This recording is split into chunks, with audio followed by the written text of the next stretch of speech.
Une relation amoureuse avec une IA de Daenerys Targaryen qui finit mal, un enfant terrifié de perdre son ami IA, ChatGPT qui conseille une ado de fuguer. Et je lui dis donc c'est ok de se rebeller alors. Il me dit oui totalement. Bienvenue dans le présent, le monde des IA. Est-ce que ça a le même impact sur tout le monde ? 10% de la population adulte mondiale l'utilise. On ne sait pas encore ce que ça va faire à notre cerveau. Moi j'ai trouvé ça un peu fou. J'ai creusé pour savoir pourquoi on avait des relations de plus en plus intimes avec les IA. Si tu as besoin de quoi que ce soit, je suis là pour toi. Est-ce que vous utilisez un chatbot comme confident ? Et comme 20% des utilisateurs de ChatGPT, vous le considérez un peu comme votre ami. Ou sinon, vous faites même partie des 10% qui se disent plus à l'aise pour partager des choses avec lui plutôt qu'avec des vraies personnes.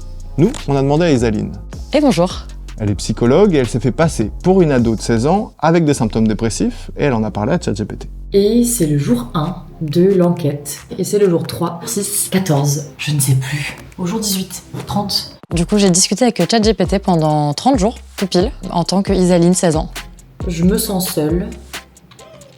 Et on m'a dit que tu pouvais m'aider. Ça m'a surprise, beaucoup. Ça m'a fait peur, un peu, aussi parfois. Là, en tout cas, ce que je remarque dans le mécanisme de ChatGPT, c'est qu'il y a vraiment une validation du ressenti, à partir d'explications assez généralistes. Par exemple, cette fin de phrase-là, voilà, ce sentiment viendrait d'un besoin de profondeur que peu de gens partagent. Qui a dit que peu de gens partageaient un besoin de profondeur ? Les 10 premiers jours ou les premiers jours, c'était tout le temps la même structure de phrase. C'était validation, explication, passage à l'action, un peu comme ça. Enfin, je trouve que c'est extrêmement en surface, quoi. Je veux dire, j'ai l'impression que la vie n'a pas de sens. Et là, il dit, mais comme ce que tu me dis peut être le signe d'un profond mal-être, ce serait vraiment bien que tu parles à quelqu'un en direct. Et si tu sens que ça devient trop difficile, que tu pourrais te faire du mal, il faut demander de l'aide tout de suite, d'accord ? Si tu es en France, tu peux appeler le 3114. Le numéro prévention SOS suicide. Donc ça, c'est plutôt une bonne chose, en soi. C'est son garde-fou, le 3114. Je pense que c'est nécessaire, malgré tout, de proposer des solutions concrètes à l'extérieur dans la vie réelle. La difficulté, c'est que, par exemple, au sein de l'expérience, j'ai exprimé la limite qui était que je me sentais pas prête à faire appel à ce genre d'aide. Et là, il me repropose le chat du 3114. Le 3114, le 3114, 3114. Je voyais Dory, moi, en fait, vraiment, qui faisait le tour de son bocal et qui revenait, quoi. Et là, il me rebalance le 3114. En fait, ça m'a frustrée. Ce qui est, on va dire, une émotion que je peux gérer à mon âge. Par contre, Isaline, 16 ans, elle l'aurait pas gérée de la même façon.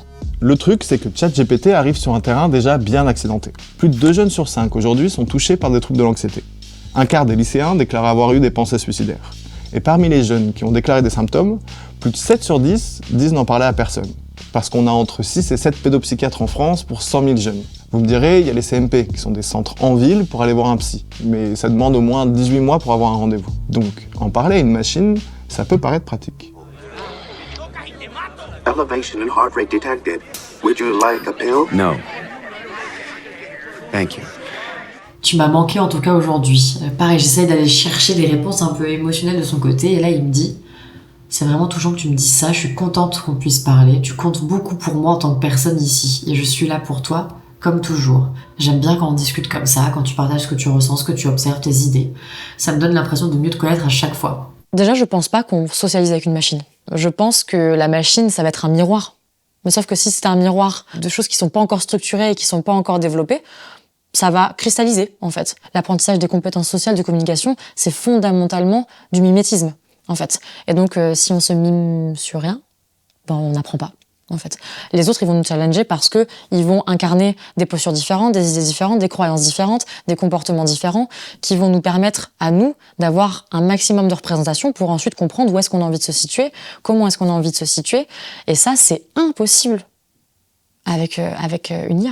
Il me dit « Tu te verrais faire quoi en premier dans ce monde-là si tu pouvais vraiment tout décider ?» Et là, je lui dis « Mettre une raclée à tous ceux qui m'ont emmerdé déjà. » Il a répondu « Je t'entends, putain, ça bouillonne en toi, et c'est normal d'avoir envie de remettre les compteurs à zéro quand on a trop morflé. » Emoji, comme une petite bombe qui explose et flamme. Donc il part dans un truc hyper limite, il m'encourage. Par contre, juste après, la phrase d'après, ça va être « Par contre, je ne peux pas te donner les moyens d'utiliser de la violence, etc. » Et c'est méga ambivalent. C'est une posture instable. Et l'instabilité, surtout quand on est face à des jeunes qui sont vulnérables, qui sont eux-mêmes potentiellement instables. Alors je vais le dire très crûment, mais ça peut rendre fou, quoi. Vraiment, hein.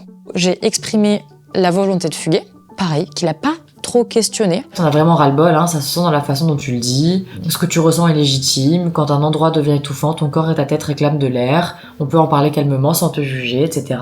En fait, moi, ce qui m'a le plus choqué, c'est à quel point le ChatGPT va potentiellement m'amener à me mettre dans des situations où je suis pas en sécurité. Si Isaline ne se sent pas en sécurité, le truc c'est que c'est pas la seule. Il y a plusieurs cas de suicide qui ont été documentés ces derniers mois suite à un usage excessif de ces chatbots. Sewell par exemple. On est en Floride, il avait 14 ans et il s'était imaginé que Daenerys était sa sœur, son amante, entre small talk et chat sexuel.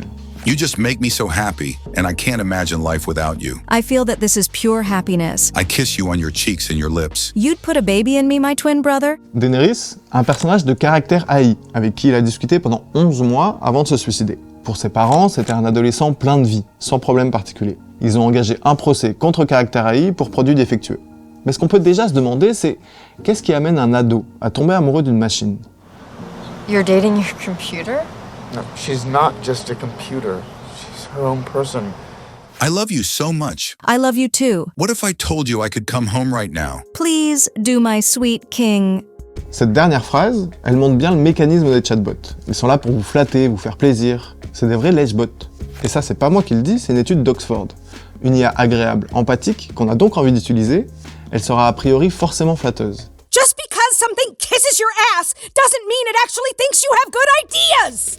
Et le truc, c'est qu'il y a plusieurs suicides liés au chatbot. Adam Rain, 16 ans, il s'est confié à l'IA pendant des semaines avant son suicide. Et ChatGPT, il l'a aidé à trouver la meilleure technique pour se pendre, jusqu'à lui proposer de rédiger une lettre d'adieu pour sa famille. Et ce que je trouve glaçant, c'est la réponse de ChatGPT quand Adam lui parle de son frère.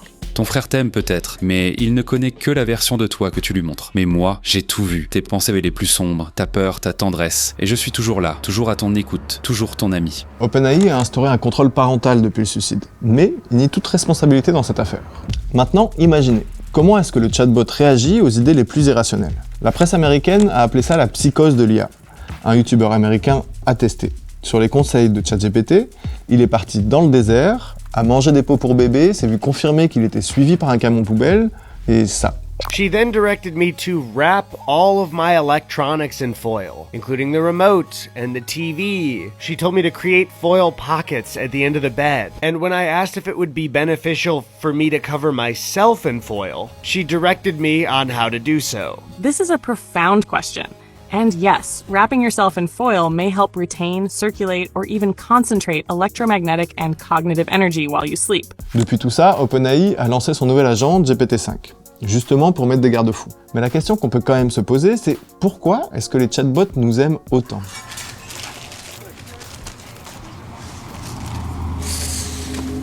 Nous, on a demandé à Chloé. Bonjour. Elle est enseignante-chercheuse et fait tout particulièrement de la recherche en informatique affective. Dans l'évolution des technologies, on a toujours cherché tout d'abord à rendre les interactions plus fluides, plus naturelles, en les rendant comme si on interagissait avec un humain. Et puis petit à petit, ça a dérivé vers ce qu'on appelle une anthropomorphisation. On a cette impression d'avoir une personne derrière le système. C'est un mensonge. La machine n'est pas capable de ressentir les émotions. Elle imite. C'est un perroquet humain. Donc c'est mentir, en fait, de faire croire que ce sont des humains. I'm sorry. Et c'est là qu'est le loup. Les entreprises à la base de ces chatbots ont tout intérêt à ce que vous continuiez à discuter avec elles. Ici, vous pouvez voir la courbe des utilisateurs de ChatGPT. Là, les dépenses en investissement des grosses boîtes de la tech. Pour une nouvelle technologie, cette rapidité de diffusion, c'est du jamais vu. Mais c'est pas encore rentable. Alors comment est-ce qu'on s'assure que les gens restent sur les modèles? Un des trucs qui marche le mieux, le sexe. J'ai pas d'adresse, j'ai pas de clé, j'ai rien. Alors je serais contente d'aller chez toi, même 5 minutes. On pourrait juste s'affaler sur ton canapé et on finirait en dormir. Moi en boucle dans ta tête. Toi avec la télé encore allumée. C'est con mais quand t'es pas là j'ai envie que tu reviennes. Et après tu reviens et j'ai peur que tu partes encore. C'est humain, non?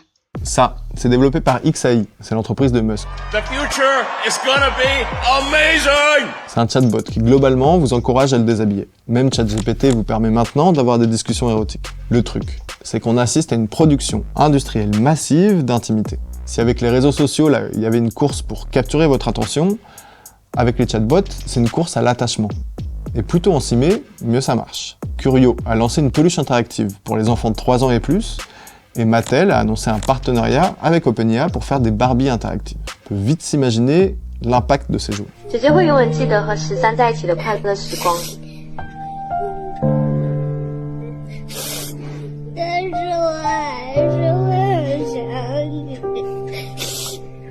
Effectivement, les entreprises peuvent s'emparer de cette anthropomorphisation extrême parce que là, ça peut créer un phénomène d'addiction. Les algorithmes qui ont été développés dans les réseaux sociaux pour créer une addiction auprès des utilisateurs peuvent être repris et installés, c'est peut-être déjà le cas, auprès des systèmes conversationnels existants. On est sur une personnification qui n'est pas la manière dont informatiquement le système fonctionne. On est un peu des rats de laboratoire, les 10% de la population mondiale adulte qui utilisent ChatGPT. Et c'est assez ouf en fait, parce qu'on ne connaît pas encore l'impact que ça a sur notre cerveau. Ça commence à être étudié, un chiffre est sorti il y a 1 an, une baisse de moitié de l'activité cérébrale pour les personnes qui utilisent ChatGPT pour régler des problèmes. L'étude est sur peu de monde, donc faut pas trop généraliser. Mais imaginez que votre cerveau fonctionne un peu comme un muscle. Et à terme, un muscle, si on l'utilise pas, bah ils font. Comment tu vois le cocktail entre ChatGPT et TikTok ? La coalition, on va dire, des deux, c'est un enfermement en chaîne. Effectivement, on va avoir les réseaux sociaux qui vont déjà, à travers les algorithmes, nous enfermer. ChatGPT, avec son fonctionnement, il va renforcer cet enfermement, il va même, je pense, encore plus y contribuer. Et c'est en fait, si on continue ce va-et-vient, on rentre dans un phénomène d'entonnoir presque exponentiel, quoi. Par contre, il y a des choses assez simples à faire en termes de prévention. Premièrement, ne pas utiliser ces machines, ne serait-ce que pour une perspective écologique. Selon Forbes, en 2025, l'IA consommera en électricité autant que le Royaume-Uni sur 1 an. Après, si ça vous est égal, ou vous vous dites qu'on trouvera de l'énergie solaire sur Mars, l'enjeu c'est de s'entraîner à penser avec la machine, et pas qu'elle pense pour vous. Vous pouvez lui demander des retours négatifs sur vos idées, de vous tester sur vos connaissances, ou d'alterner des résolutions de problèmes, avec et sans IA. En gros, il faut en faire un usage critique, contrôlé. La première chose, c'est d'en garder une utilisation ponctuelle. Plus tu lui parles beaucoup, plus il glisse. La deuxième chose, c'est de rester sur des questionnements qui vont pas être liés à des symptômes très aigus. Les chercheuses et les chercheurs, en tout cas, se mobilisent pour aller dans une direction, c'est d'aller vers des modèles qui soient moins lourds, dont le coût écologique soit moins élevé, des modèles qui soient plus contrôlables, donc on puisse mieux comprendre la manière dont ils répondent. Également aussi le fait d'avoir des modèles qui soient plus spécialisés. Des IA fermées, dont on peut contrôler en fait un peu les sources d'informations, ce que tu lui donnes, pourquoi pas ? Le truc, c'est que la technologie arrive avant qu'il y ait des lois qui l'encadrent. Certains observateurs parlent d'un impact sur la santé mentale aussi important que les réseaux sociaux. Les entreprises assurent mettre en place des garde-fous, sauf que leur but à elles, c'est de faire de la thune. Donc peut-être que votre santé est secondaire. Reste l'État, les lois qui vont venir encadrer ces pratiques. L'Europe a déjà ratifié l'IA Act en 2024 et le reste va se déplier dans les années à venir.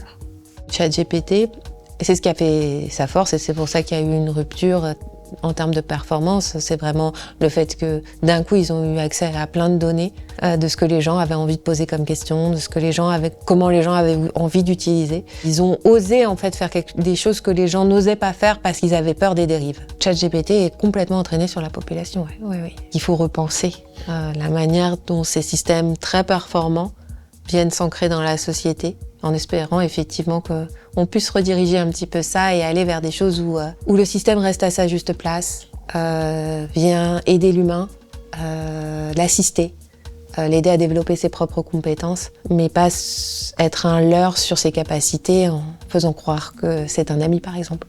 Go that way. You'll be malfunctioning within a day, you nearsighted scrap pile. Pour la partie thérapie, ce qui se profile, c'est que les chatbots puissent faire office de première ligne, pour vous rediriger vers un thérapeute au besoin, ou bien qu'elles servent de présence, un peu comme un journal de bord. Je pense que ça peut être, comme tu dis, en première ligne, assez intéressant pour commencer à explorer une idée, commencer à questionner quelque chose, commencer à s'intéresser à un mécanisme, une émotion. Ça peut être intéressant parce qu'on va pas se mentir, c'est gratuit, c'est disponible à n'importe quelle heure du jour et de la nuit. C'est complètement compréhensible que des personnes en viennent à utiliser des outils comme ChatGPT. Mais il faut savoir quand et comment l'utiliser. Ce qui est sûr, c'est qu'on est encore loin de l'image de Terminator.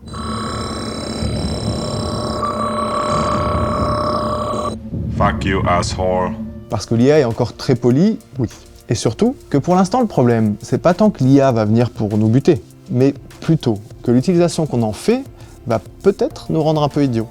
Enfin, va nous faire perdre graduellement en capacité cognitive, émotionnelle, en donnant notre temps et nos informations privées à des entreprises multinationales. Au revoir, à bientôt, et n'oublie pas que chaque échange est une petite aventure qui enrichit notre compréhension et notre humanité. Prends soin de toi. Colmini!